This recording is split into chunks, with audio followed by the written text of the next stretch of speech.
Este temporal de vent ens deixa un altre incendi, en este cas a la província de València. També busquem l'última hora en directe. A Barxeta està Luis Miguel del Baño. Luismi, com van els treballs d'extinció?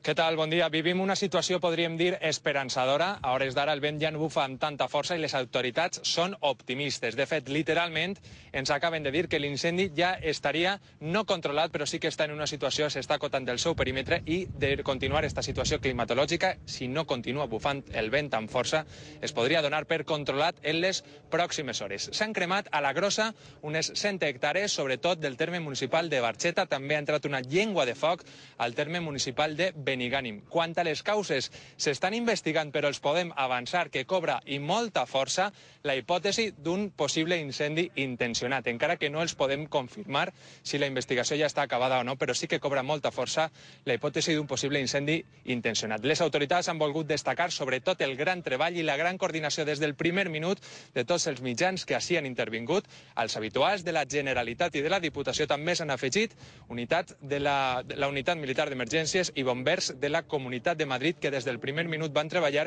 i han fet que amb condicions molt adverses en apenes 20 hores este incendi ja estiga oficialment dominat, encara que no controlat. Part de la Serra Grossa s'ha convertit en cendra. Equips de bombers i de l'exèrcit en terra i 4 mitjans aeris han pogut frenar les flames a primera hora del matí, en part gràcies als equips de reforç que han arribat des de Madrid. Més de 60 bombers i personal forestal. Tots ells s'han afegit a un ampli desplegament d'equips materials i més de 200 persones que treballen ací des d'ahir de vesprada.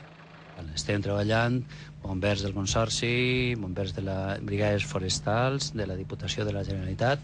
Està treballant 2 brigades de la UME i uns bombers de la Comunitat de Madrid que també han vingut a tirar-nos una mà. I mitjans aeris, n'hi ha ara mateix 3 mitjans volant.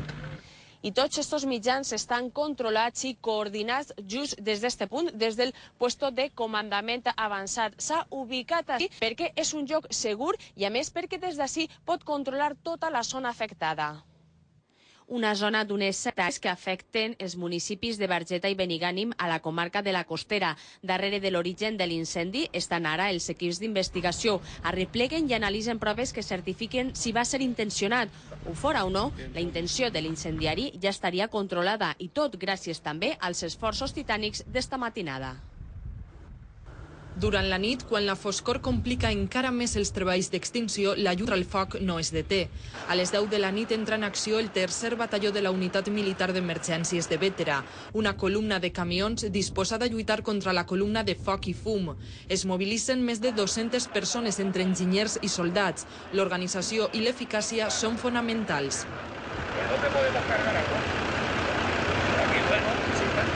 L'objectiu és atacar les cues i el cap de l'incendi, però l'escarpament del terreny fa impossible acostar els vehicles. Cal empalmar les mànegues i redoblar esforços.